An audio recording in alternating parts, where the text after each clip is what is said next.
বলতে পারো একটা মানুষ কতটা দুঃখ কষ্ট পেলে তার ঠাকুরকে সে ভুলে যায়, ঠাকুরের ওপর থেকে বিশ্বাস সে হারিয়ে ফেলে।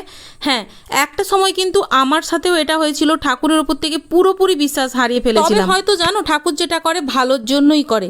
এখন এমন একটা পর্যায়ে পৌঁছে গেছি যে ঠাকুরের ওপরে বিশ্বাস তো ফিরে এসেছেই, ঠাকুর এমনভাবে আমাকে শক্ত মজবুত করে দিয়েছে যে কোনো ঝড় কিন্তু আমাকে ভাঙতে পারবে না। হঠাৎ করে একদিন বেরিয়েছিলাম একটা কাজে, রাস্তার ধারে পড়লো এই মন্দিরটা। দিদিভাই বলল যাবে, তাই চলে গেলাম। এটা কৃষ্ণ ঠাকুরের মন্দির, কিন্তু দুর্ভাগ্যবশত যখন গেছিলাম তখন মন্দিরের গেটটা বন্ধ ছিল, সেই জন্য ঠাকুরের দর্শন করতে পারিনি। তাই মন্দিরের চারপাশে ঘুরে ফিরলাম বাড়ি। তবে হ্যাঁ, জায়গাটা কিন্তু ভীষণ সুন্দর, ভীষণ শান্তির জায়গা। আর এইদিকে রাস্তার পাশে একটা দোকান দেখলাম যেখানে কাঠের বিভিন্ন জিনিস পাওয়া যায়, এত সুন্দর দেখতে, কিন্তু দামটা অনেক বেশি ছিল বলে কোনো কিছুই এখান থেকে কিনলাম না। এদিকে মায়ের বাড়িতে কতগুলো পায়রা সকাল বিকাল দুবেলাই খেতে আসে, তাদেরকে চাল ছোলা মা খেতে দেয়। আজকে ভাবলাম নিজে হাতে, অনেকক্ষণ ধরে বসেছিলাম কিন্তু ওদেরকে বিশ্বাস কিছুতেই করাতে